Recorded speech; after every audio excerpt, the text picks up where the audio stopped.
Hola a todos, muy buenas tardes. Es un gusto para mí acompañarlos y presentar este evento. Los saludos de la Cámara Colombiana del Libro. Soy Sandra Pulido, directora de la FILBO y gerente de ferias de la Cámara. Acabamos de lanzar un proyecto que se llama Colombia Lee, que busca promover actividades permanentes alrededor del libro y de la lectura y reactivar la circulación y venta de libros. Y hemos dado continuidad a una alianza que ya empezamos durante la Filbo en Casa este año, que se llama Un Tinto con la ONU, y hemos decidido llamar este nuevo evento Colombia lee el acuerdo que protege a las y los líderes ambientales, que representa el Acuerdo de Escazú para la protección del medio ambiente en América Latina y el Caribe. Celebramos que a través de las palabras y de las lecturas, de las ideas y del pensamiento, estrechemos nuestras relaciones, que tematicemos y que podamos visibilizar la oferta que tiene el sector editorial en Colombia sobre unos temas de interés tan coyunturales como los que estamos presentando aquí hoy. Le agradezco a Naciones Unidas la confianza y la intención siempre de seguir haciendo cosas juntos. Así que sin más, le dejo la palabra a Juan Bello y los invito a que en redes sociales vamos a estar compartiendo un catálogo con la cantidad de títulos disponibles alrededor del tema de medio ambiente que está produciendo Colombia, la industria, temas desde los más académicos hasta historias alrededor y cuentos. Así que, bueno, un gusto y que disfruten de este espacio y de esta conversación. Los dejo con Juan, que creo que en este momento Juan, se nos cayó Juan, ¿cierto?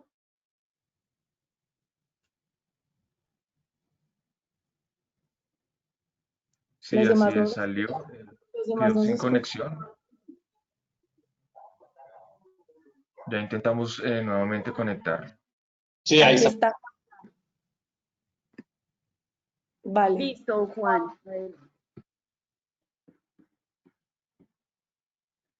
Estamos contigo, Juan.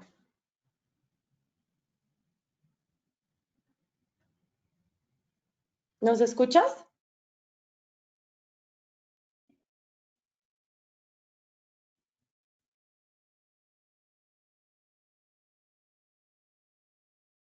Te vemos perfecto, pero no te Creo estamos que, escuchando. perfecto, lo siento mucho, creo que acabo de tener un problema con el internet. Muchas gracias. No sé si ya terminaste la introducción, Sandra. Así es, Juan, ya te estaba dando la palabra. Fabuloso, millones de gracias. Que estén bien, chao. Bueno, muchísimas gracias. Es realmente un gusto acompañarlos esta tarde en este Tinto con la ONU. Mi nombre es Juan Carlos Bello, yo soy el jefe de la oficina de ONU Medio Ambiente en Colombia, del Programa de las Naciones Unidas para el Medio Ambiente, y quisiera iniciar mencionando que el Tinto con la ONU hace parte de la campaña ONU 75, que fue iniciada en enero de este año, el 1 de enero de este año, en conmemoración a los 75 años de la creación de la Organización de las Naciones Unidas. Esta es una iniciativa que se constituye en el diálogo más grande para entender el rol de la cooperación global, de la operación mundial, en la forja de un futuro mejor para todos. Se trata de un diálogo totalmente incluyente, amplio, activo, para el cual se han abierto múltiples canales. Estos encuentros son parte de ese canal. También hay una encuesta, que es la encuesta de 1 minuto, que se ha abierto a todo el mundo y a la cual los invitamos muy amablemente, a quienes no la han llenado aún, a que por favor ingresen y participen en esta encuesta. El enlace es onu75.nacionesunidas.org.co. Lo que se va a recoger a través de este diálogo, todas las ideas, todas las opiniones que se deriven de esta conversación serán presentadas por el secretario general Antonio Guterres en la próxima Asamblea General de las Naciones Unidas, que se celebrará en septiembre de este año y en el cual se espera llevar todos estos mensajes a los líderes de todo el mundo. Los invitamos a seguir de cerca en este diálogo, en estas conversaciones, y quisiera muy brevemente leer un mensaje con el cual el secretario general de las Naciones Unidas abrió esta conversación. El secretario nos recuerda que ningún país, ninguna comunidad puede resolver por su cuenta los complejos problemas de nuestro mundo. Tenemos que encontrarlos, no solamente para hablar, sino también para escuchar. Es indispensable que todos ustedes se sumen a la conversación. Necesitamos sus opiniones, sus estrategias, sus ideas para poder responder mejor a las personas del mundo a las que debemos servir. Desde el sistema de Naciones Unidas en Colombia, realmente queremos que desde todos los rincones del país, todas las personas de todas las edades, de todos los grupos, puedan participar en este diálogo y puedan llevar ese mensaje y que ese mensaje sea escuchado por las y los líderes mundiales. La conversación de hoy es sobre un tema muy interesante y quisiera iniciar diciendo que en la instalación del Congreso del pasado 20 de julio, el presidente de la República, el señor Iván Duque, presentó por parte del gobierno y con carácter de urgencia un proyecto de ley para la ratificación del Acuerdo de Escazú. Nuestra conversación de hoy es precisamente acerca del acuerdo y acerca de lo que este acuerdo representa para la protección del ambiente en América Latina y el Caribe. Quisiera muy brevemente mencionar que el acuerdo de Escazú es un acuerdo regional sobre el acceso a la información, la participación pública y el acceso a la justicia en asuntos ambientales para toda América Latina y el Caribe. Y fue adoptado en Escazú, en Costa Rica. Tiene por objeto garantizar los derechos de todas las personas a vivir en un medio ambiente sano y al desarrollo sostenible. Se trata del único acuerdo derivado de la Conferencia de las Naciones Unidas sobre el Desarrollo Sostenible, la llamada Río+20, y es el primer tratado regional ambiental de América Latina y el Caribe y el único de su tipo en contener disposiciones específicas para la protección de los defensores de derechos humanos en asuntos ambientales. Entonces, en este diálogo me complace muchísimo y tengo el enorme honor de estar acompañado de un grupo de panelistas maravilloso. Están con nosotros Fanny Cuiro, quien es coordinadora de Mujer, Niñez y Familia de la Organización Nacional de los Pueblos Indígenas de la Amazonía Colombiana, de la OPIAC, y es representante de la Corporación Mujer, Tejer y Saberes, MUTESA. También está con nosotros Vanessa Torres, subdirectora y coordinadora del área de financiamiento y derechos socioambientales en la Asociación Ambiente y Sociedad. Por parte de la Autoridad Nacional de Licencias Ambientales, ANLA, nos acompaña Paulo Pérez, quien es subdirector de Mecanismos de Participación. Y tenemos también el enorme gusto de tener en este diálogo al representante adjunto de la Oficina de Colombia de la Alta Comisionada de las Naciones Unidas para los Derechos Humanos, Guillermo Fernández Maldonado. Entonces, con esta breve introducción, quisiera dar inicio a este diálogo y antes de empezar, simplemente mencionar que el diálogo es un diálogo de carácter informal, abierto. Esperamos que todos nos estén acompañando, si no es con un delicioso café colombiano, tinto colombiano, con la bebida de su agrado y que puedan contribuir con sus preguntas, opiniones a través del chat del Facebook Live. Vamos a estar recogiendo sus preguntas, entonces en cualquier momento cuando tengan una intervención a través del chat lo pueden realizar. Entonces quisiera dar inicio a nuestra conversación con una pregunta para Vanessa Torres de la Asociación Ambiente y Sociedad, que de hecho ha sido una de las organizaciones de la sociedad civil que estuvieron totalmente involucrados en el proceso de negociación del Acuerdo de Escazú y que también han sido un un importante líder en la Alianza por el Acuerdo de Escazú en Colombia. Entonces, Vanessa, buenas tardes. Y como experta en el tema de Escazú, quisiera que nos des esa breve introducción al acuerdo y por qué es importante. Bueno, Juan, muchas gracias. Adelante. Y gracias a todos. Un saludo para quienes hoy estamos aquí para hablar de un tema tan importante, a Guillermo, a Fanny, y finalmente a Paulo, y pues por supuesto a toda la gente que está conectada. Yo hoy los estoy acompañando con un té. Espero que podamos tener una conversación muy agradable y sobre todo resolver dudas sobre Escazú, ¿no? Que de hecho es un acuerdo, como tú lo mencionabas, hiciste una introducción bastante completa. Es el primer acuerdo, el primer tratado de medio ambiente y derechos humanos que se desarrolla en América Latina y el Caribe. Y de hecho tiene bastantes particularidades, y es que además de ser el primer, digamos, acuerdo relacionado con este tipo, también es el primer instrumento vinculante en el mundo que reconoce el rol de las personas defensores y defensoras del medio ambiente. Y no solo reconoce este rol, sino que plantea las obligaciones para su protección de cada uno de los estados que serán parte del acuerdo.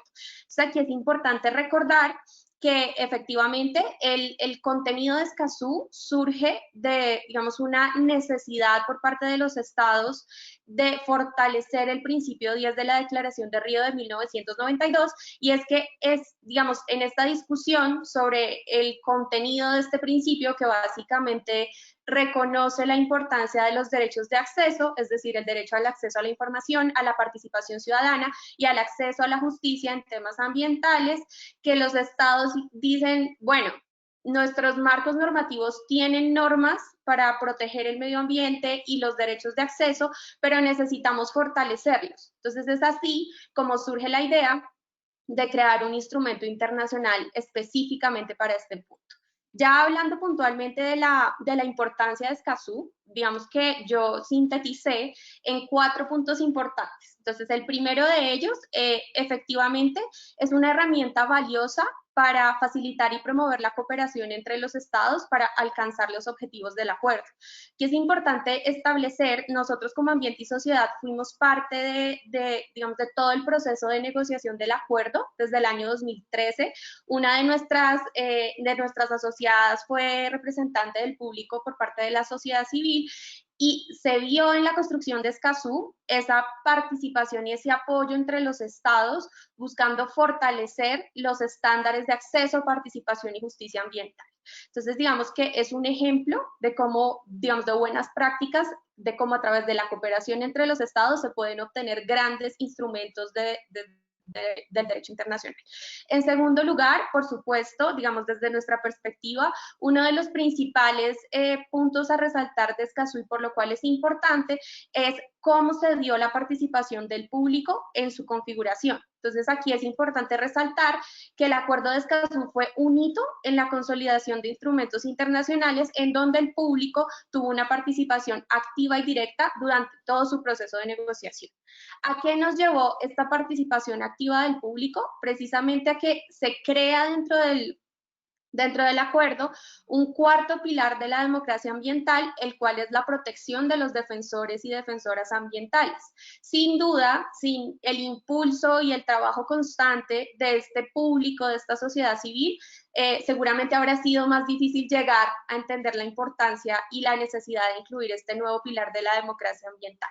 Y lo menciono como cuarto punto, que es, digamos, este nuevo pilar, porque precisamente es importante recordar que desafortunadamente nos encontramos en la región más peligrosa para ejercer la protección del medio y la defensa del medio ambiente. Recientemente pudimos ver el informe de Global Witness, en donde desafortunadamente Colombia ocupa el primer lugar como país más peligroso para este ejercicio. El año pasado presenciamos el asesinato de 64 defensores y defensoras. Entonces, sin duda, la protección del acuerdo, la importancia del acuerdo es aún más relevante en este momento, en donde se incrementan los conflictos socioambientales, se incrementan las amenazas y los asesinatos, y por supuesto necesitamos un instrumento que nos ayude a fortalecer nuestros marcos normativos.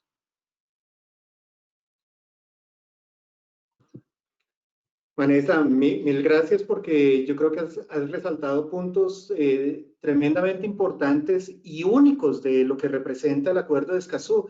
Definitivamente la participación de la sociedad civil, del público, es un hito para este tipo de acuerdos multilaterales y en particular acuerdos multilaterales ambientales. Y yo creo que de alguna forma abre un camino que va a tener cada vez más relevancia. Quisiera ahora pasar a otro punto y es que, bueno, yo creo que todos hemos estado viendo noticias sobre la situación, por ejemplo, de la Amazonía colombiana, en particular, pues claramente ahora en el contexto actual de la pandemia, pero también pasado con los incendios y demás, hemos visto que la degradación del bioma amazónico continúa y que hay muchos factores, la expansión de la frontera agrícola, la deforestación, la extracción ilícita de minerales, hay problemas muy serios también de tráfico ilegal de especies, o incluso hay unos datos muy, digamos, alarmantes acerca del impacto que ya se ve derivado del cambio climático. Por mucho tiempo, por décadas, los pueblos indígenas de la Amazonía han planteado una visión diferente, integral, para precisamente encontrar ese modelo de vida en armonía con la naturaleza para la Amazonía, un modelo que se basa, digamos, desde como se menciona en otros ámbitos, desde la conservación y uso sostenible del territorio. Y por eso quisiera preguntarle a Fanny, desde esta perspectiva, desde todo lo que está pasando en la Amazonía, ¿qué representa el Acuerdo de Escazú para los pueblos indígenas amazónicos? ¿Cómo ven que ustedes, que este acuerdo puede contribuir a mejorar la situación de la Amazonía y de sus comunidades ancestrales?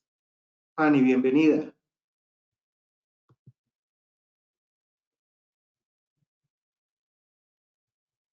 Bueno, muy buenas tardes. Gracias, Juan, por esa introducción, Vanessa, Guillermo y Paulo. Muchísimas gracias por este espacio tan importante y creo que es de interés mundial, pero bueno, América Latina tiene la fortuna de tener un acuerdo de Escazú que integra precisamente, entra a reforzar los derechos que los pueblos indígenas tenemos en Colombia, en el marco del convenio 169 como la consulta previa. Entonces, este es un instrumento que entra a reforzar esos derechos fundamentales que ya están contemplados en el convenio 169, de manera que para nosotros es una alegría. Ahora es muy importante que continúe pues todo el proceso para la adopción como ley de la República y su implementación, en la cual es necesario el acompañamiento y el seguimiento que pueda dar todos los países de América Latina, porque todos somos unidad, somos un territorio de la Vía Yala, como dicen los compañeros indígenas. Sí, efectivamente para la Amazonía es muy importante. Es muy importante porque va a ser una herramienta más para nosotros para poder seguir defendiendo nuestros derechos fundamentales al territorio, a un ambiente sano que todos sabemos que hoy, a pesar de la pandemia y de las medidas que ha tomado el gobierno nacional para el confinamiento, las actividades, digamos, dañinas para el ecosistema amazónico continúan. Sabemos que la deforestación continúa, los madereros siguen extrayendo las maderas, los incendios forestales continúan. De hecho, también aquí tenemos que recordar también que el gobierno nacional quiso avanzar con, digamos, para ir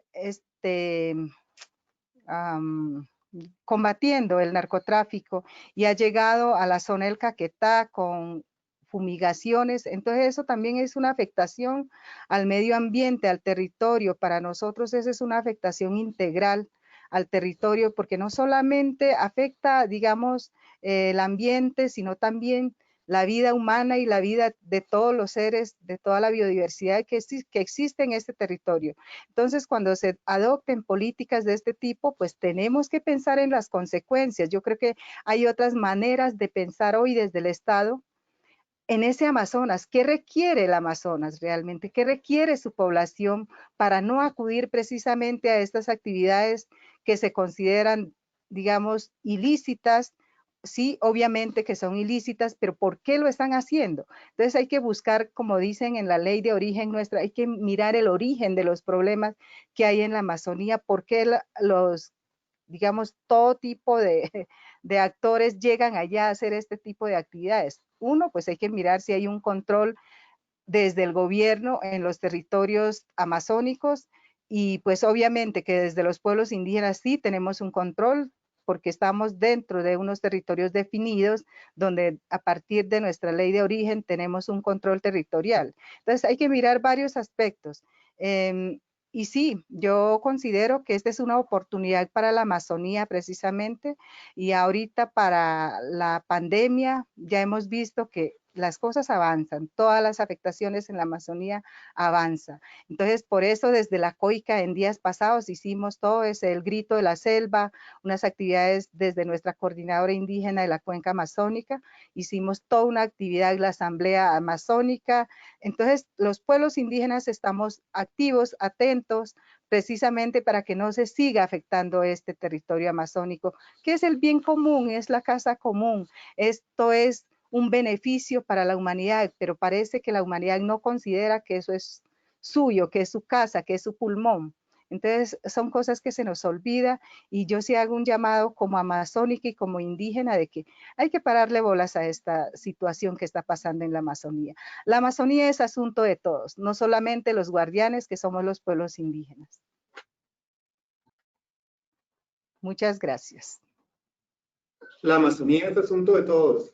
Fanny, muchísimas gracias. Yo creo que es un mensaje tremendamente poderoso y con mucha frecuencia olvidamos el sentido de esa casa común, de ese bien común que representan territorios como el amazónico y también de la importancia de pensar esos territorios desde el territorio. Y como usted muy bien lo dice, de la visión de sus pueblos y demás. Entonces yo creo que son puntos sobre los cuales todos deberíamos reflexionar y en un momento en el que el mundo está tan fragmentado y en muchos casos cada uno moviendo para su lado, nos toca volver a pensar en común.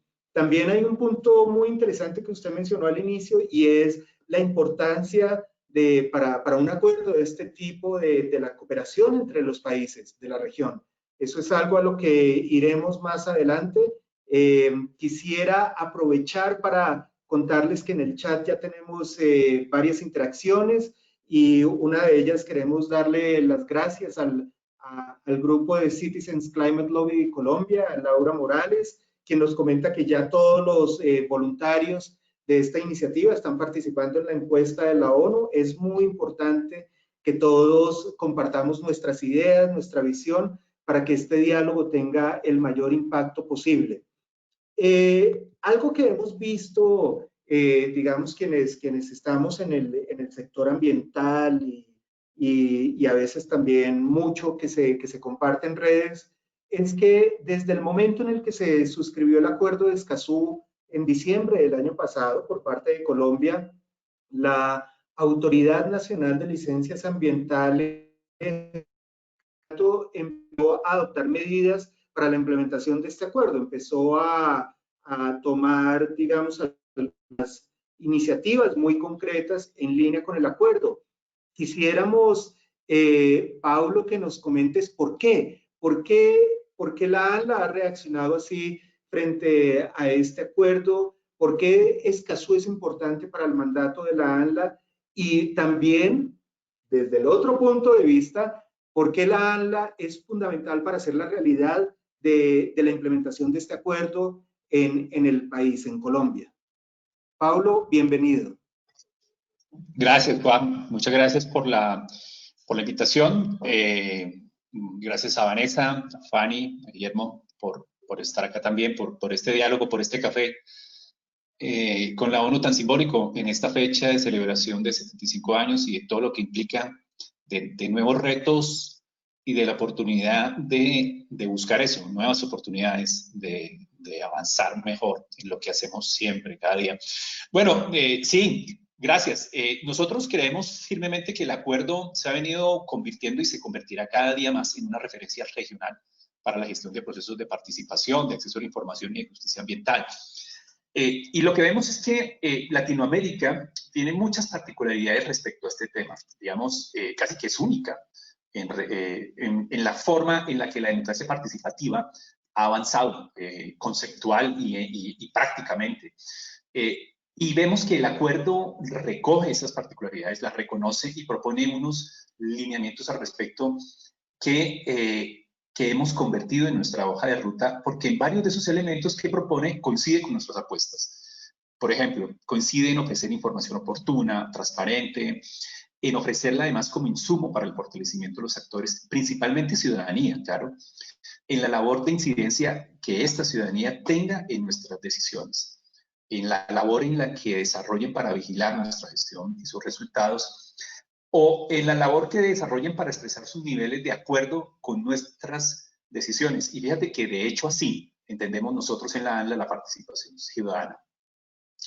La ANLA ha abierto desde hace prácticamente ya casi 2 años sus sistemas de información y ha puesto a disposición datos, conocimiento permanente sobre los proyectos con mayores niveles de interés, también a través de nuestros colaboradores que hacen presencia permanente en los municipios y departamentos donde están ubicados nuestros proyectos. Hemos avanzado en la creación de condiciones y habilidades para acceder y utilizar esa información. Y más en perspectiva de la participación pública, que es de la que habla específicamente y conceptualmente el acuerdo, estamos a punto de concluir en este momento nuestro primer curso virtual sobre licenciamiento ambiental, que ha incluido en esta primera cohorte a autoridades municipales de cerca de 400 municipios. Para nosotros esto ha sido una apuesta muy clara de identificar cómo logramos hacer que los actores, que nuestros grupos de interés, principalmente ciudadanía, cuenten con información y cómo lograr que esos actores logren utilizar esa información para que haya un proceso de incidencia democrático en nuestras decisiones. Digamos, ese ha sido un primer paso y un primer punto y una primera apuesta que ha estado en el tema. Desde diciembre, tal como tú lo decías, Juan, nosotros dijimos, bueno, el presidente acaba de firmar en la segunda mitad de diciembre el acuerdo y esta va a ser nuestra ruta. Esta va a ser nuestra ruta y la subdirección de mecanismos de participación que se crea en marzo es una subdirección que tiene muy claro ese propósito. Hay una reestructuración en la ANLA en marzo de este año, o sea, hace muy poco, que ha incluido el tema de mecanismos de participación ciudadana ambiental y lo ha llevado a un nivel directivo. Y nos ha puesto la tarea y nos hemos propuesto la misión de avanzar en los contenidos del acuerdo. Por ejemplo, nos honra muchísimo tener un entendimiento importante con CEPAL para impulsar este tema y una de las primeras acciones va a ser tener este acuerdo en una lengua indígena, por ejemplo.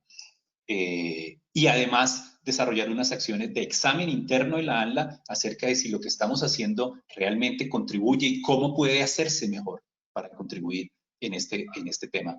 Eso es un poco lo que nos ha inspirado y lo que ahora consideramos nuestra hoja de ruta en una labor que institucionalmente para nosotros es fundamental, que es el diálogo con la ciudadanía, y en una perspectiva de considerar la participación ciudadana como una forma de gestionar positivamente la conflictividad que se identifica en los territorios. Ese es el punto de parte nuestra, Juan.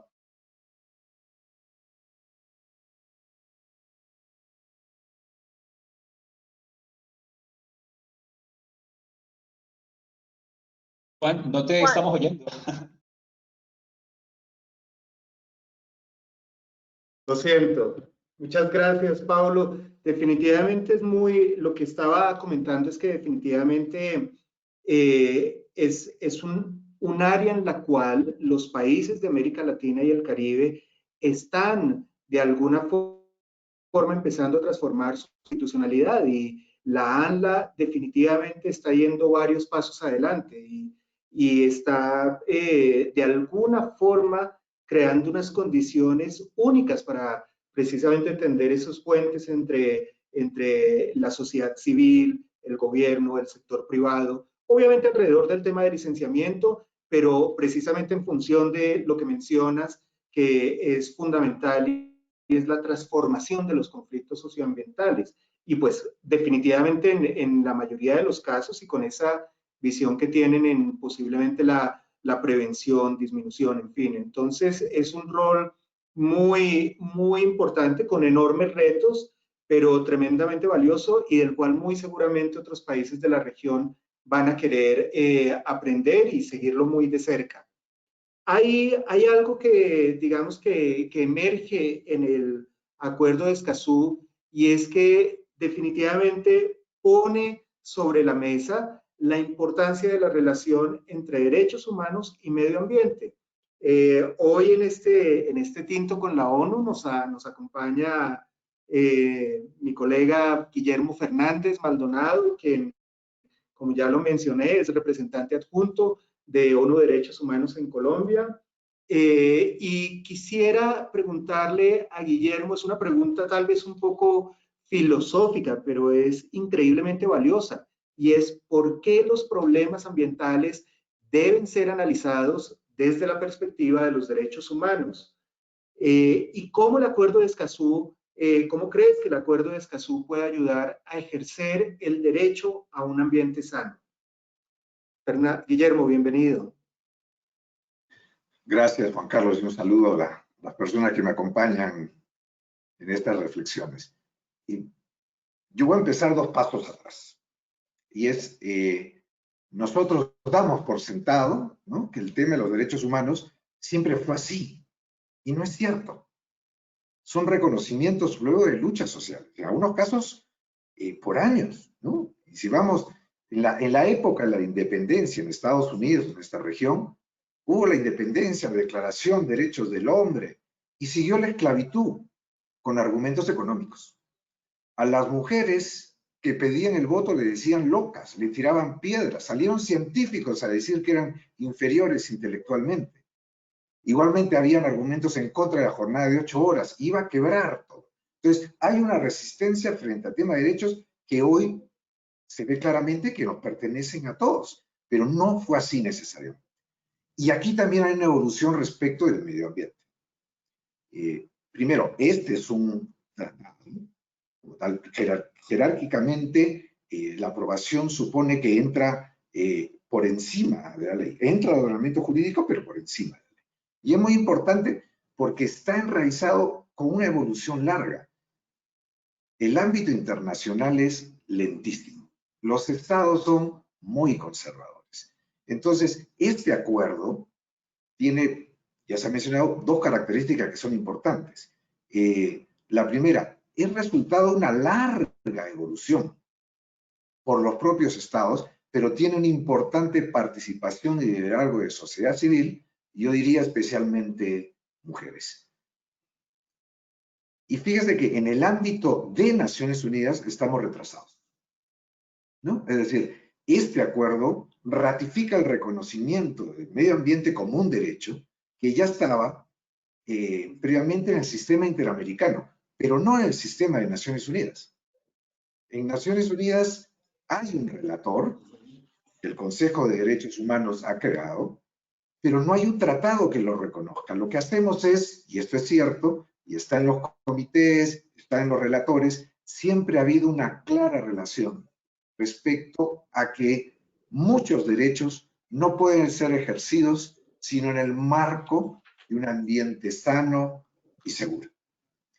Pero yo digo más todavía. Incluso el sistema interamericano está más retrasado respecto de visiones que la jurisprudencia internacional nos está planteando.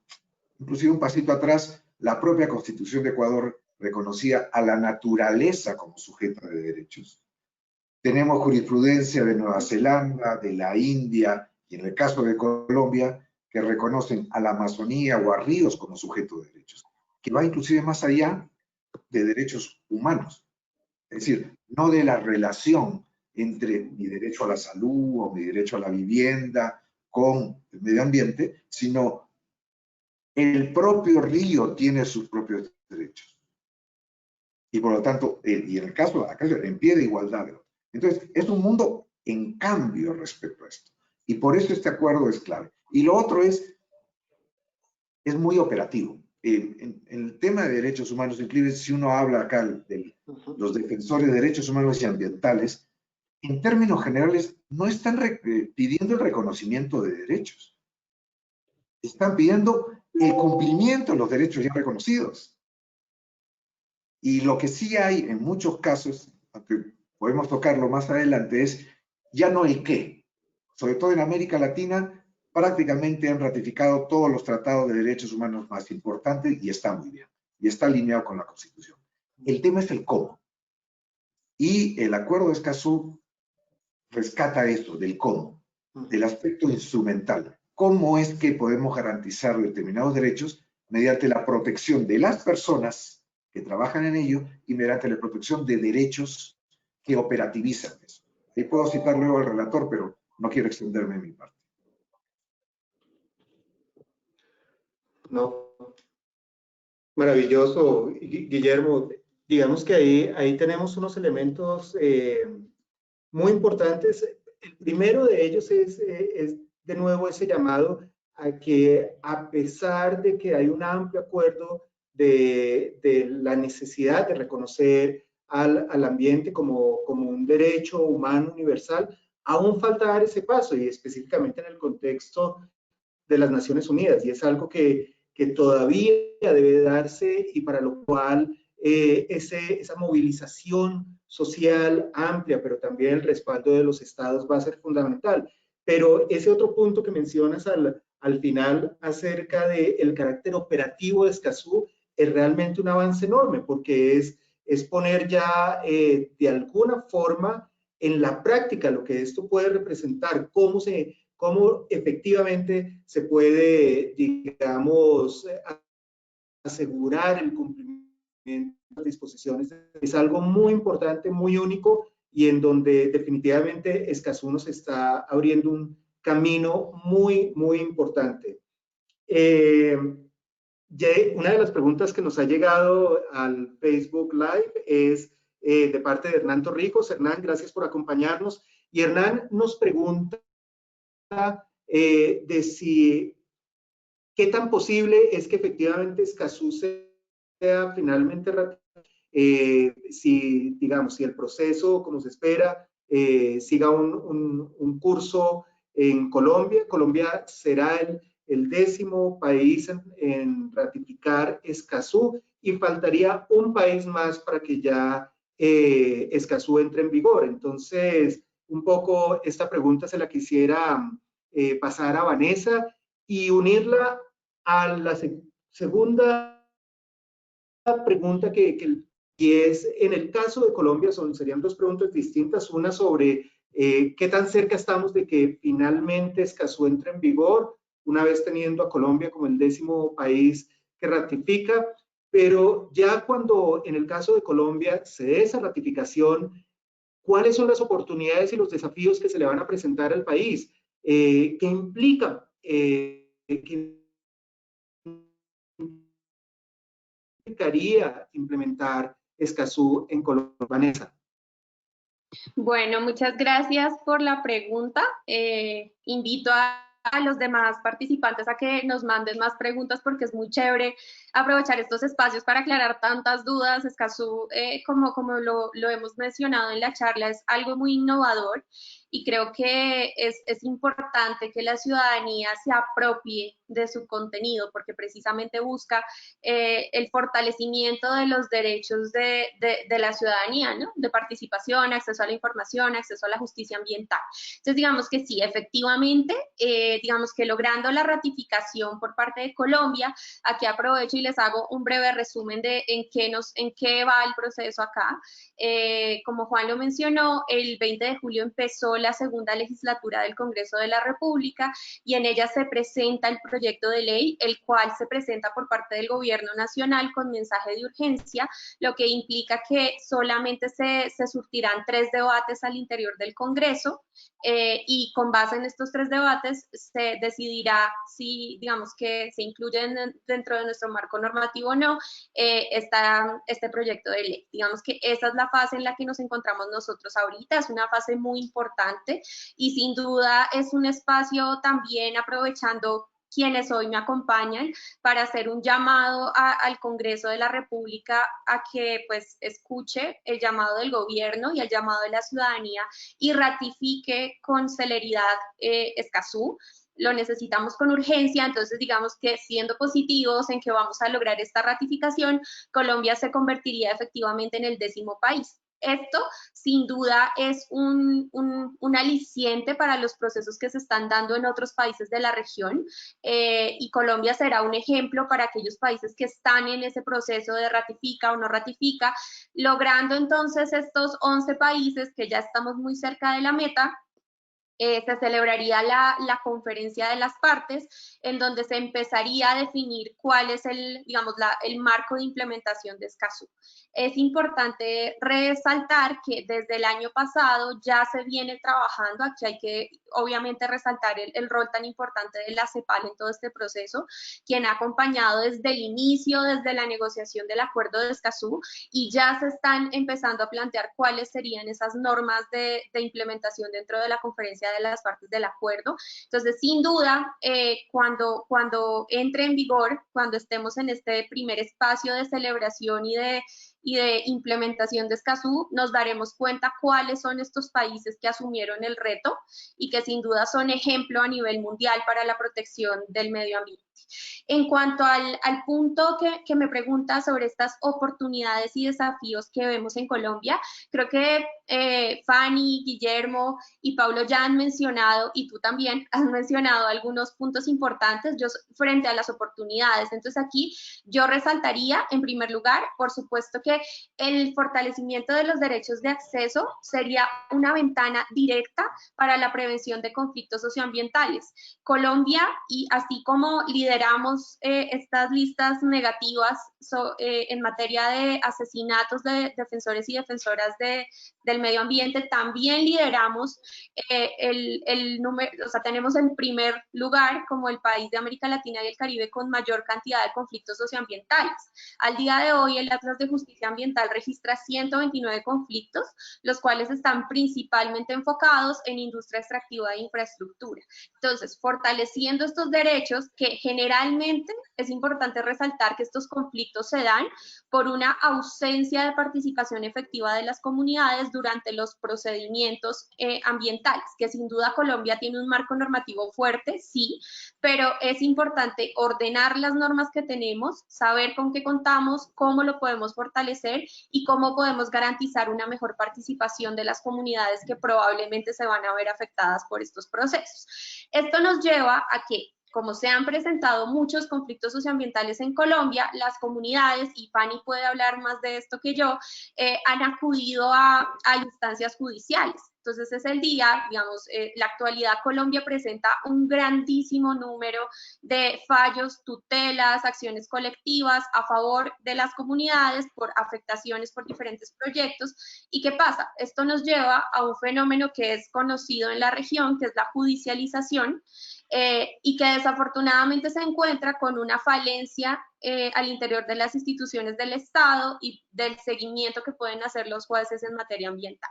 Entonces, si fortalecemos estos derechos, vamos a evitar que se presenten estos fenómenos. En segundo lugar, es importante mencionar que sin duda el acuerdo de Escazú va a contribuir a la confianza inversionista, que creo yo que es una de las principales preocupaciones de los diferentes gobiernos en América Latina. ¿Por qué? Porque al tener un marco normativo organizado en materia ambiental, sin duda va a haber más tranquilidad para definir un proyecto de inversión en el país. En tercer lugar, por supuesto, el marco de protección de defensores y defensoras ambientales. Creo que ya hemos hablado bastante del tema, entonces no voy a ahondar en este punto. Y frente a los desafíos, entonces yo mencionaría en primer lugar, sin duda, lo que les acabé de mencionar sobre el proceso de ratificación. Ese es el desafío más urgente. Ambiente y Sociedad hace parte de la Alianza por el Acuerdo de Escazú, donde somos más diferentes organizaciones, ONGs, universidades, que estamos impulsando esta ratificación y insisto, nuestro llamado es que el Congreso de la República asuma ese liderazgo. Ese sería el principal desafío como cercano. Ya digamos frente al proceso de implementación, una vez tengamos el acuerdo ratificado, yo mencionaría brevemente, en primer lugar, que es importante recordar que dentro del Plan Nacional de Desarrollo 2018-2022 se plantea y ya se está implementando una política nacional de participación ciudadana. Entonces, esto sin duda, digamos que esta política va de la mano con el Acuerdo de Escazú y actualmente se están haciendo diferentes actualizaciones de, por ejemplo, el Plan de Gobierno Abierto está siendo actualizado en este momento. Nosotros como Ambiente y Sociedad estamos participando en esta actualización y sugerimos que se tenga en cuenta el contenido del Acuerdo de Escazú en esta actualización de políticas y planes de participación ciudadana. Entonces, ese es uno de los desafíos al que nos enfrentamos en la etapa de implementación. Un segundo desafío, que más que desafío sería una invitación, es la reactivación de un espacio muy importante que se creó en el año 2018, que es la Mesa Interinstitucional para la Democracia Ambiental MIDA, que está creada al interior del Ministerio de Ambiente y que precisamente se creó para garantizar la ratificación e implementación efectiva del Acuerdo de Escazú. En esta mesa se llama la participación no solamente de instituciones como el Ministerio de Ambiente, ANLA, etcétera, sino también de sociedad civil, sector privado, donde nos podemos encontrar y podemos dialogar sobre la participación efectiva del acuerdo. Finalmente, yo mencionaría que es importante a nivel, digamos, ya mencioné el tema del rol internacional, siendo Colombia uno de los, como un ejemplo para otros países de la región, y también recordar que nosotros participamos hace poco en una reunión, digamos, para un poco hacer oficial la presentación del proyecto de ley ante el Congreso de la República por parte del gobierno, y aquí es importante mencionar que Colombia fue el primer país donde la presentación del proyecto de ley no solamente se hizo por parte del Ministerio de Ambiente, aquí se hizo por 6 ministerios que articularon y se dieron cuenta de la importancia del Acuerdo de Escazú.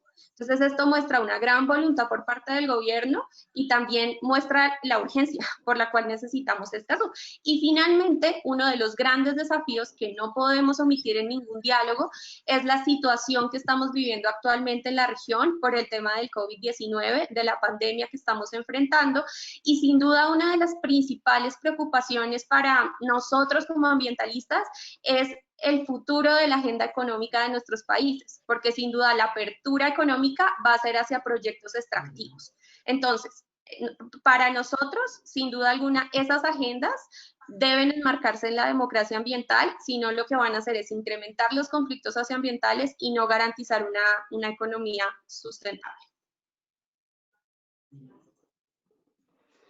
Mil gracias, Vanessa.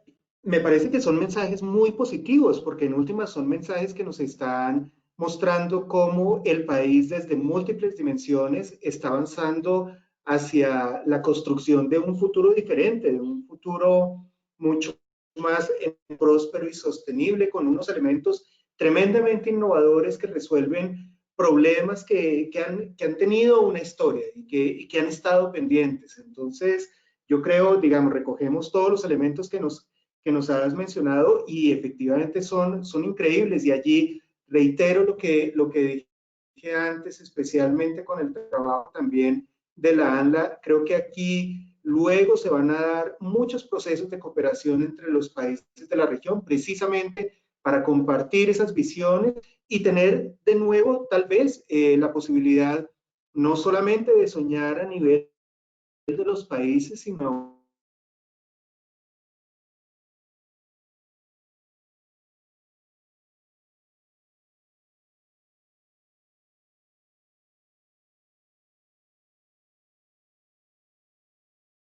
Nos quedamos sin imagen, creo que sin sonido.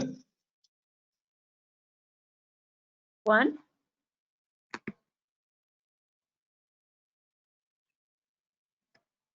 Aló, Juan.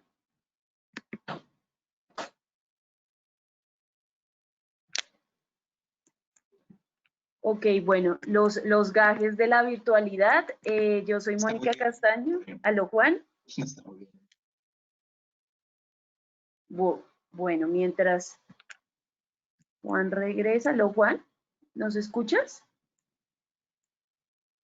Me acabo de dar cuenta que de nuevo tuve un problema con mi internet, entonces ofrezco excusas a todos los participantes y a todos los que nos acompañan y por supuesto a los panelistas. No sé en qué punto quedé de lo que estaba hablando, pero simplemente quería retomar que a raíz de lo que Vanessa acaba de compartir, nos ha llegado una pregunta y es de Boris Botero. Boris, gracias por acompañarnos. Y es si lo que plantea Escazú reemplazaría los procesos de consulta previa. Es una pregunta muy puntual.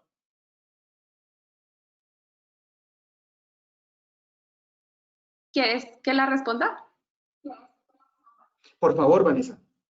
Vale. Bueno, no reemplazaría los procesos de consulta previa. Gracias, Boris, por la pregunta. Es importante aclarar que Escazú respeta los marcos normativos nacionales en cada uno, digamos, de los pilares de la democracia ambiental.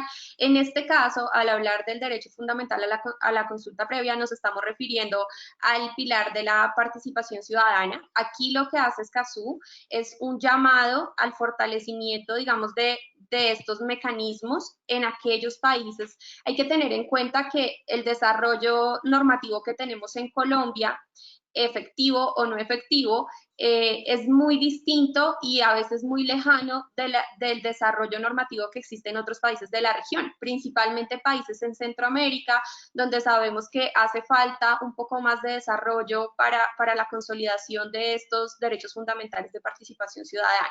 Entonces, digamos que Escazú hace un llamado para el posicionamiento de estos derechos en aquellos marcos normativos donde no existen, y en el caso de aquellos donde existe, lo que llama es a una revisión de, digamos, de estos derechos o de estos mecanismos de participación ciudadana, articulándolos con los otros estándares de la democracia ambiental. En este caso, por ejemplo, revisar si efectivamente la consulta previa se enmarca o se desarrolla efectivamente con el derecho al acceso a la información, o si dentro del estándar o dentro de nuestra normativa de acceso a la justicia es efectiva la implementación del derecho a la consulta. En conclusión, es un llamado hacia el fortalecimiento en el caso del marco normativo colombiano. Perfecto, mil gracias, Vanessa. Les cuento que en este momento este tinto está siendo transmitido también por el Facebook de la Cámara Colombiana del Libro. Como lo mencionamos al inicio, hace parte de esta iniciativa Colombia Lee. También está en el Facebook de ONU Colombia. Nos acompañan en este momento 140 personas, a quienes los invitamos no solo a enviar sus dudas, sino también sus comentarios y aportes a esta conversación. Ustedes son parte de este diálogo, entonces muy bienvenidos a participar activamente. Estamos muy pendientes de su interacción. El diálogo está planteado hasta las 6:30 de la tarde, entonces tenemos todavía un poquito más de tiempo para hablar de esto. Como vieron, tuve unos problemas con la conexión y este me parece que es un punto interesante. Tuve que apagar mi cámara y es un punto muy interesante precisamente para la siguiente pregunta a la cual quisiera invitar a Paulo, y es sobre el rol que tienen las tecnologías de información, la transformación digital en el acceso a la información. También hemos visto que ANLA ha trabajado mucho en estos temas y quisiéramos que nos compartieran justamente cuál es la visión que ustedes tienen acerca de esto, del rol de las tecnologías de la información en precisamente asegurar los derechos de acceso, y lo que a ustedes les gustaría tener para cumplir plenamente con este punto. ¿Qué se han imaginado? ¿Qué se han soñado? Pablo, adelante. Bueno, Juan, yo quisiera iniciar incluso planteando unos de los impactos tempranos que tiene el acuerdo en una institución como la nuestra y en un tema como este. Fíjate que a partir de este acuerdo y a partir del propósito que tenemos de impulsarlo dentro de nuestra entidad, hemos logrado alianzas y apoyos estratégicos como el Programa de Naciones Unidas para el Desarrollo, con quien estamos trabajando toda la metodología de gestión de conflictividad en territorio. Y también, un poco más allá, el acuerdo en sí mismo, que es lo que nos parece de las cosas más bonitas, nos ha reforzado esa identidad latinoamericana. Fíjate que ya estamos estableciendo vínculos fuertes con las entidades pares de Perú, hemos tenido un vínculo con Argentina y estamos teniendo unos vínculos con Chile. Y en la agenda que ya está construida, por ejemplo, aparece el tema de participación ciudadana como uno de los temas centrales de intercambio de información, de experiencias y de acercamiento institucional. Nosotros lo vemos así, lo vemos como el acuerdo nos está recordando lo que somos, lo que compartimos, nos está fortaleciendo esa identidad latinoamericana de una región tan particular, tan específica, tan linda, con tantos retos, con tantas características en común. Sobre lo que tú nos planteas de cómo ha avanzado el tema de tecnologías de la información y la comunicación, bueno, nosotros nos hemos propuesto varias cosas. Yo les decía ya que hemos abierto los sistemas de información desde hace prácticamente 2 años, pero que también hemos ido acompañando esto de cómo lograr que esa información sea accesible, pero que además signifique la creación de capacidades en quien tiene el acceso como un elemento central. No, entendimos rápidamente que no basta con abrir la información, es necesario posibilitar la creación de esas capacidades y la creación y compartir conocimiento conjunto frente a esa información. No te imaginas lo que hemos aprendido con la experiencia, por ejemplo, de monitorear en tiempo real y de manera pública a través de una plataforma las denuncias ambientales que nos llegan a la ANLA. Lo estamos haciendo desde el 2 de enero de 2019. Hemos recibido cerca de 700 aproximadamente denuncias ambientales desde entonces y ese monitoreo nos permitió identificar a dónde tenemos que estar permanentemente, en qué municipios y departamentos tenemos que estar permanentemente. Y allá estamos permanentemente y no nos hemos equivocado. Estamos en las zonas de donde siguen siendo las denuncias un factor importante. Y hemos llegado con una oferta institucional de crear esas capacidades, de desarrollar pedagogía institucional, de construir diálogos territoriales, obviamente de atender las denuncias de una manera presta. Y eso nos ha generado una cantidad de información. Hemos caracterizado parte de la conflictividad asociada a nuestros temas allá. Y además estamos aprendiendo a comunicarnos, a dialogar con actores que, claro, hacían parte de nuestros grupos de interés, pero con los cuales a veces la comunicación era un poco más distante, era mediada por oficios, de esta manera. Eso ha sido para nosotros una satisfacción enorme ver además la evidencia como nos muestra que en los territorios, en los municipios donde tenemos presencia permanente con personas que son de allá, que han trabajado allá, son municipios en los cuales ha habido una comprensión mayor del papel institucional nuestro. Y eso es una satisfacción enorme. Ahora, a la par, nosotros también creemos haber comprendido que pues tampoco basta únicamente enviar información. Tampoco es suficiente poner a disposición información. Hay un elemento central y es posibilitar el intercambio de opiniones, el diálogo, algo así como tomarnos un café con esa parte del país con la cual tenemos un vínculo permanente. Y entonces las tecnologías de la información y la comunicación también la estamos usando para recoger y reconocer y abrir esa retroalimentación de nuestra información. estamos decididamente embarcados en vincular tecnologías de información y comunicación a los procesos de participación ciudadana. Creemos que en el país esa es una deuda enorme que hay.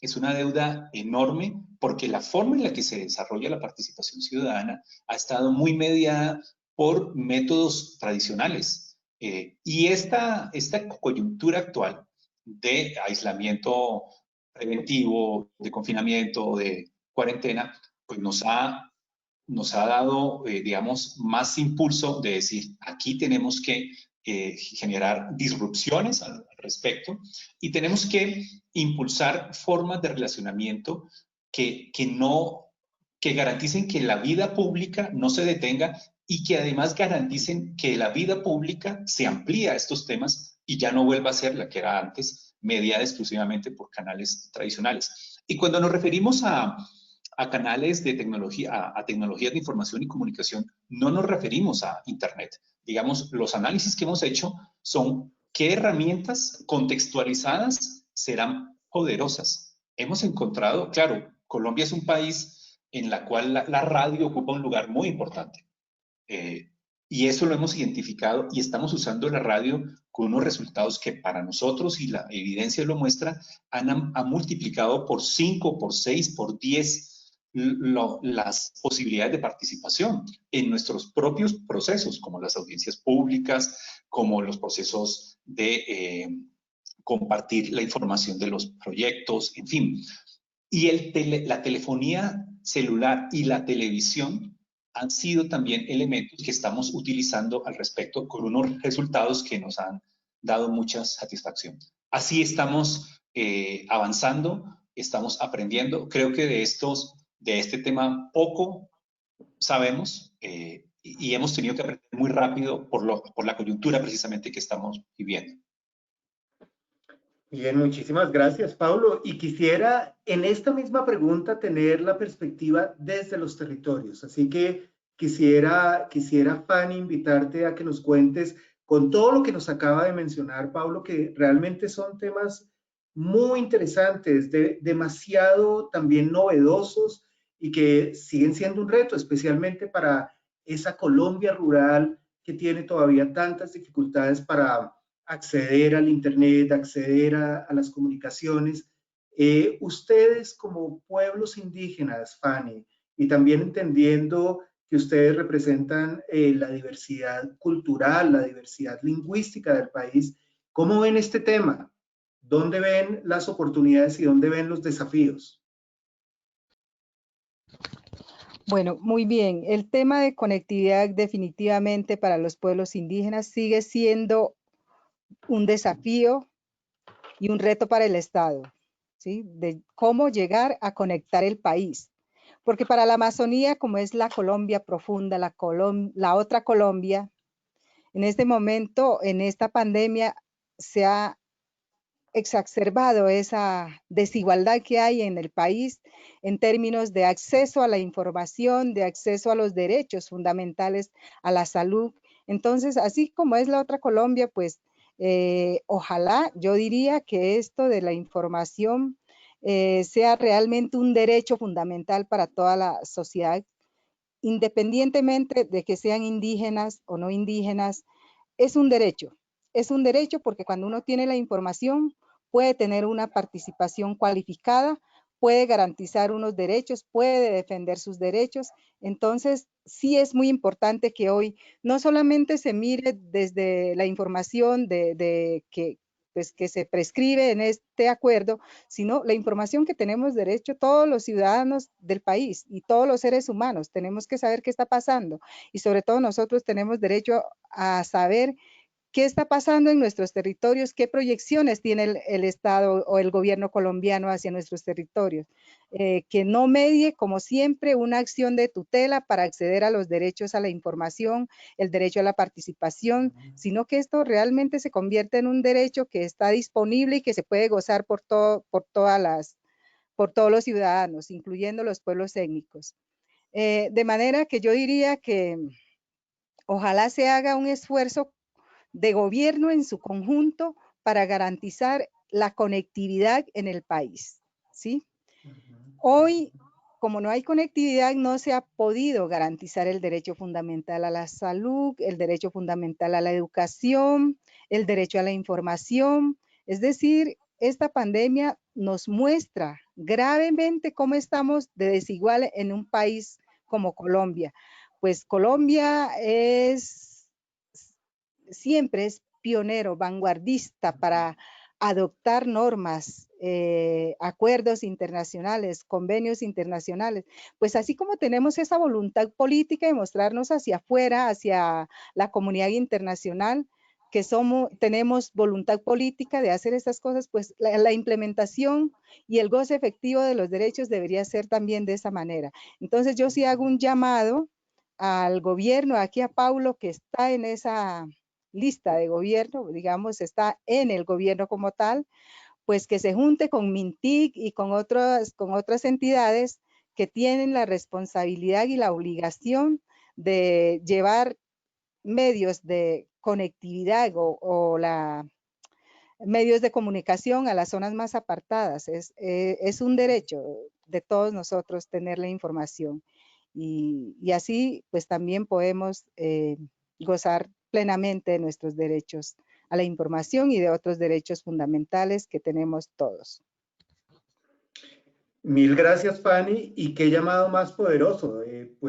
Aquí un llamado muy especial para Paulo en términos de conectar a la Amazonía, y yo creo que también está el llamado para todos nosotros de reconectarnos con la Amazonía, de reconectarnos con esa Colombia profunda y con todos aquellos territorios que en últimas nos llevan a esa noción de cuidar nuestra casa común.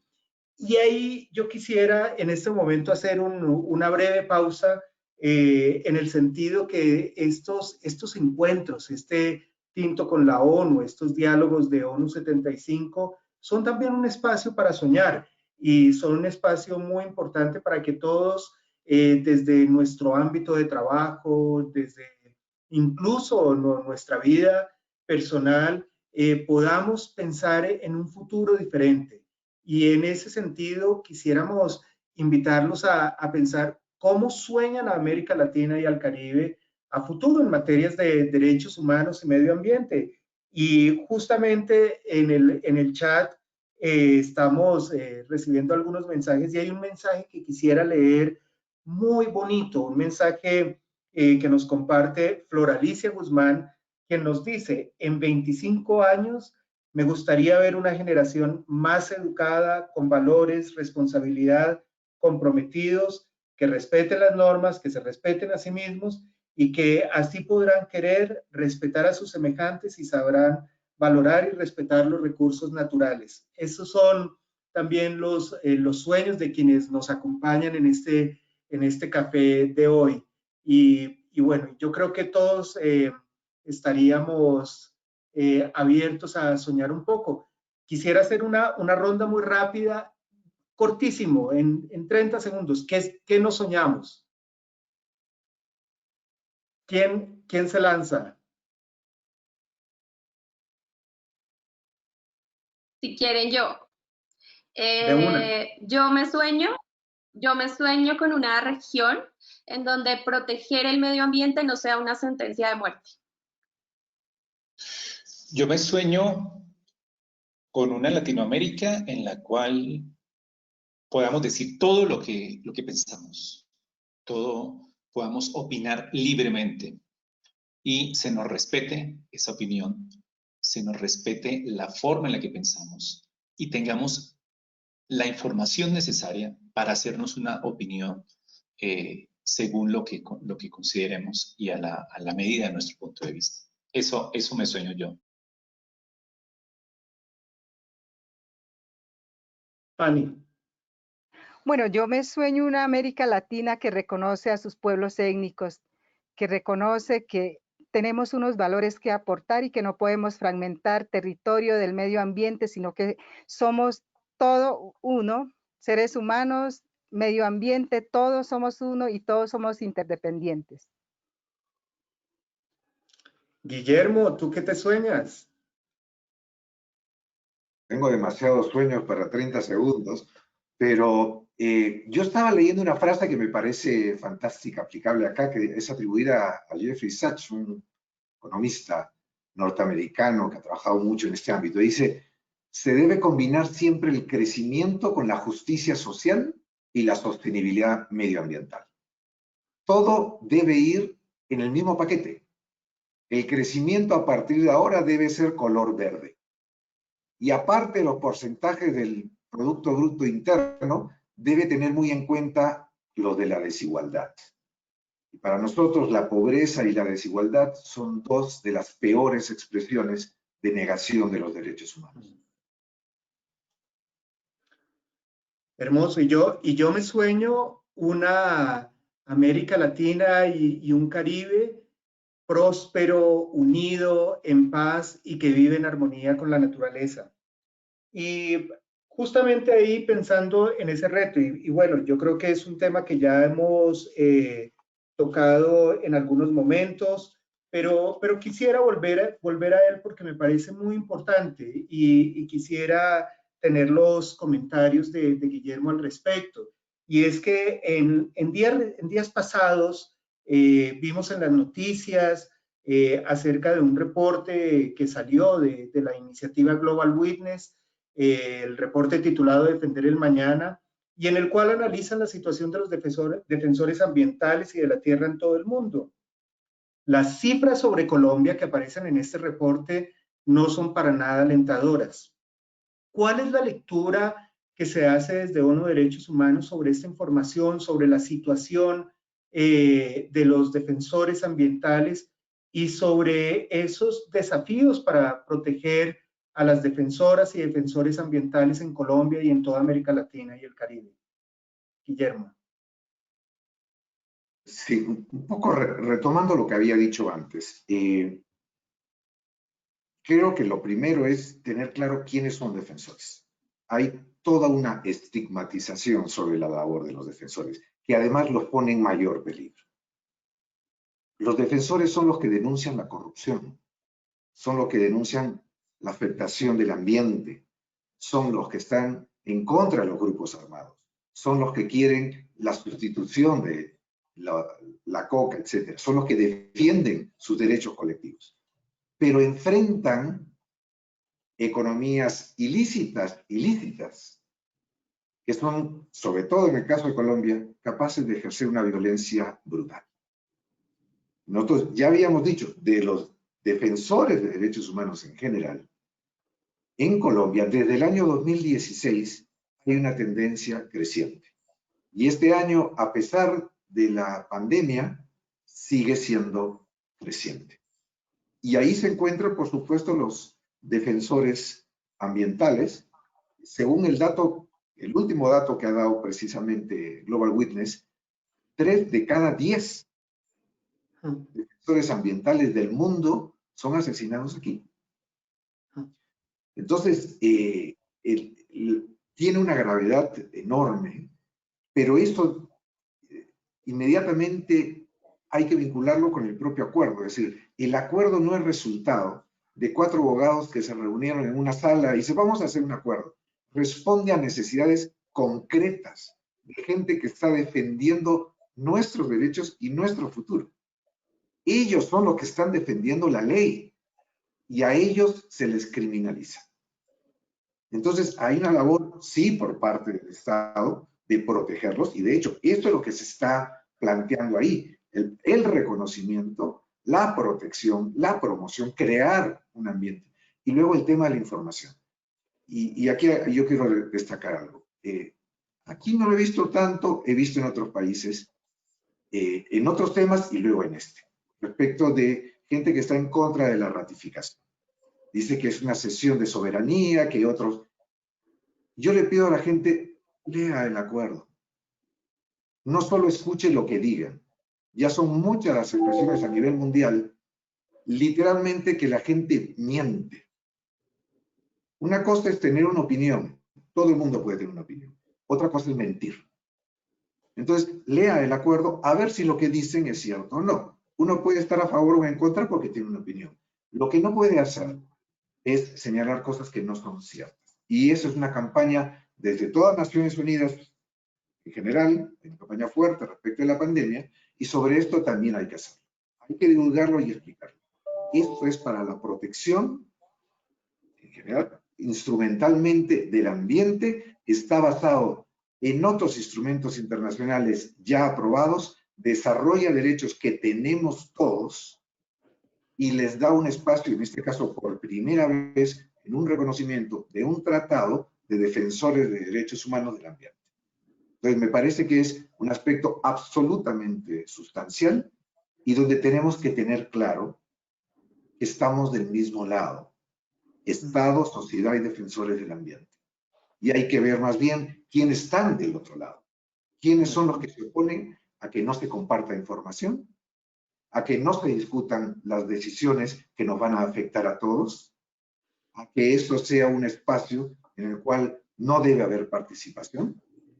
Pues veamos qué intereses hay detrás respecto a que no avance la protección del ambiente, la protección de quienes defienden nuestros derechos. Mil gracias, Guillermo.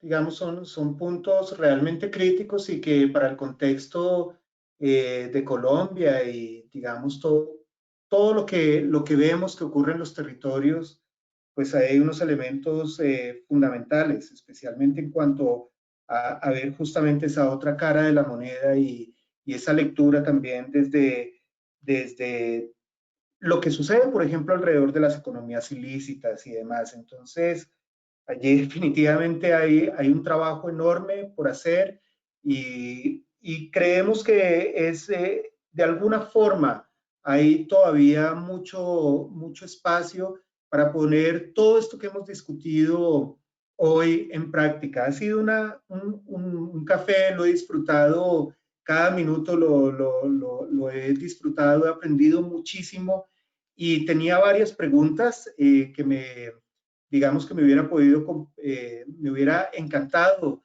que las pudiéramos de alguna forma resolver, pero el tiempo se nos agota y debemos ya movernos hacia el cierre y esperar que tengamos una nueva oportunidad de continuar estos diálogos. Y pensando en ese cierre, como parte de la tradición de los tintos con la ONU, hay una pregunta clave y es, si tuviéramos la oportunidad de tomarnos este tinto, de compartir esta tarde con el secretario general de las Naciones Unidas, Antonio Guterres, y en general tener la oportunidad de dar un mensaje a la cooperación internacional, ¿qué recomendarían ustedes? ¿Qué dirían para lograr la efectiva implementación de este acuerdo en la región?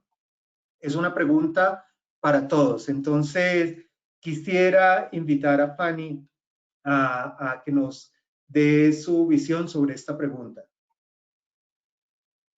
Bueno, muy bien. Yo lo invitaría a que nos acompañe la ONU en todo este proceso.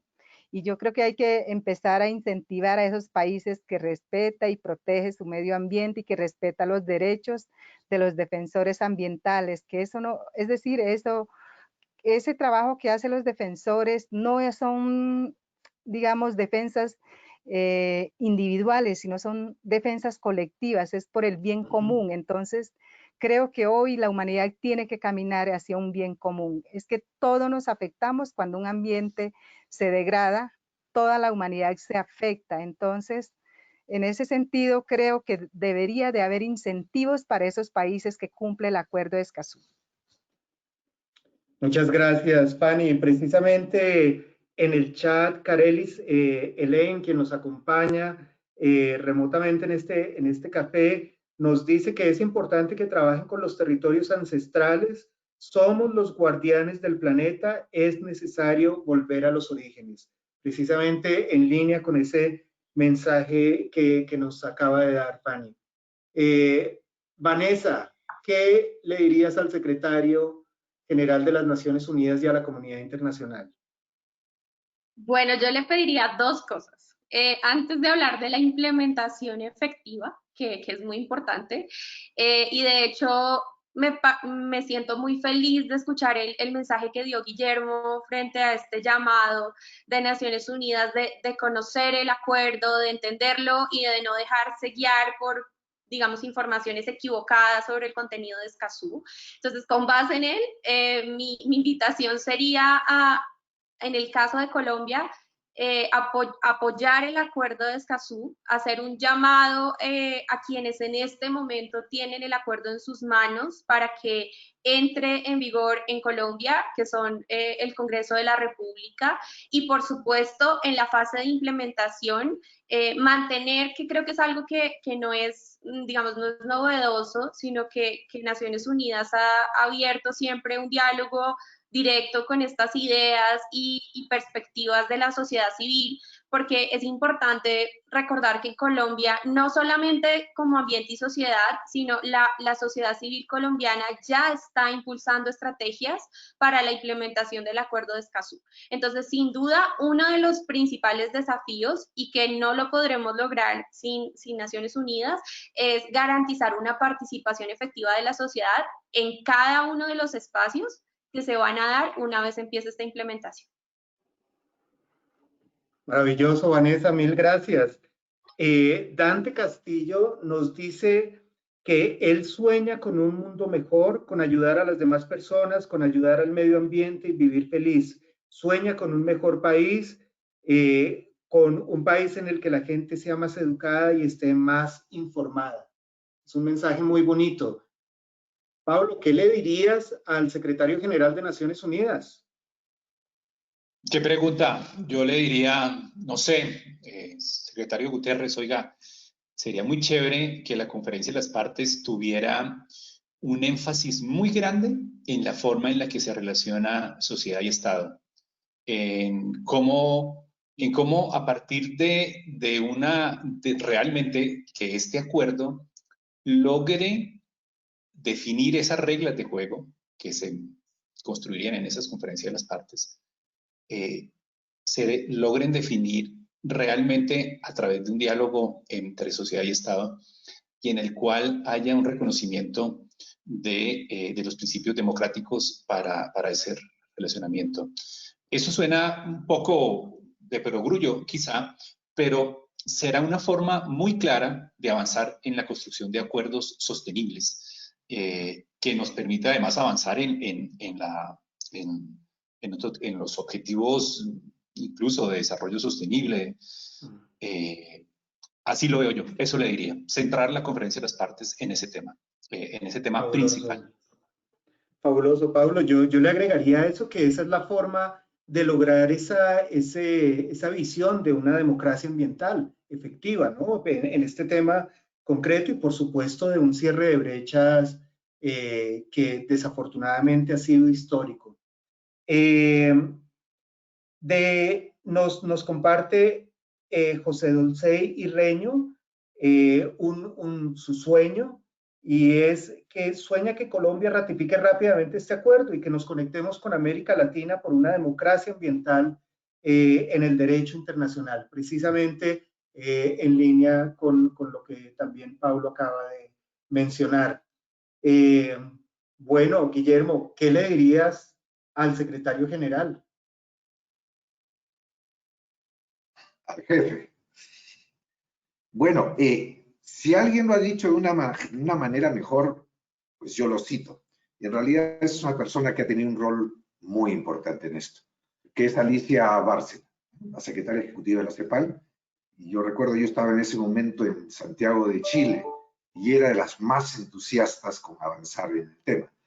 Ella dijo lo siguiente, dice, con este acuerdo nuestra región también brinda un magnífico ejemplo de cómo equilibrar las tres dimensiones del desarrollo sostenible, asegurando la participación del público, de la ciudadanía, en todas las decisiones que lo afectan y estableciendo una nueva relación entre Estado, mercado y sociedad. Nuestros países refutan la falsa dicotomía entre la protección del medio ambiente y el desarrollo económico. No puede haber crecimiento a expensas del medio ambiente. Y no puede gestionarse el medio ambiente ignorando a nuestros pueblos y nuestras economías.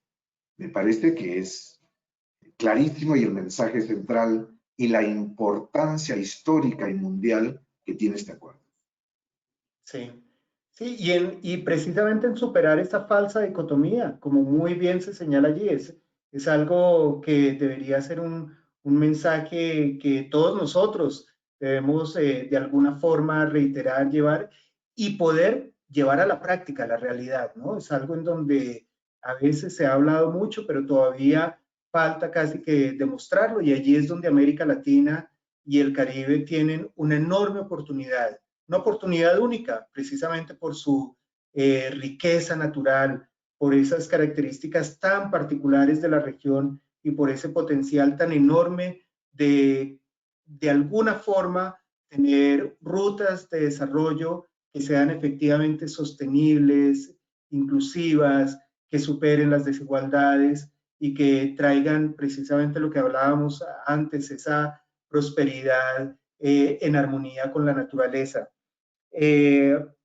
Estoy inmensamente agradecido con la oportunidad de haber compartido con ustedes este café. Como lo mencioné, ha sido realmente bellísimo, de mucho aprendizaje, muy cálido y con unos mensajes muy importantes, unos mensajes profundos para toda la sociedad colombiana y en últimas para toda la sociedad de la región, y unos llamados también que deberíamos asegurar que puedan ser escuchados en todos los niveles.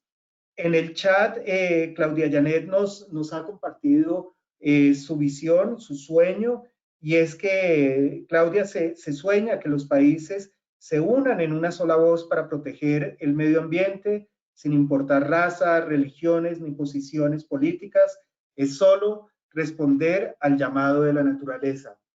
De nuevo, mil gracias a todos ustedes por haber sido parte de este tinto con la ONU, por haber compartido con nosotros nuestro equipo de panelistas maravilloso, al equipo del Centro de Información de las Naciones Unidas, por la coordinación, a la Cámara Colombiana del Libro, también por su apoyo como parte de esta iniciativa de Colombia Lee, y los invitamos a que estén conectados, a que participen en las actividades de ONU 75 y que sigan en este diálogo. Un saludo muy especial y bueno, todos los mejores deseos para ustedes y sus familias. Feliz noche y gracias de nuevo. Gracias a todos, gracias a usted, Gracias, por la Juan, y invitación, muy gracias a amables. todos. Guillermo, Vanessa, Fanny, un gusto, que esté muy bien. Igualmente, Pablo, buena noche. Ani, chao, Guillermo, muchísimas gracias. Nos vemos. Dios. Gracias, Buenas Vanessa. noches, chao. Buena noche.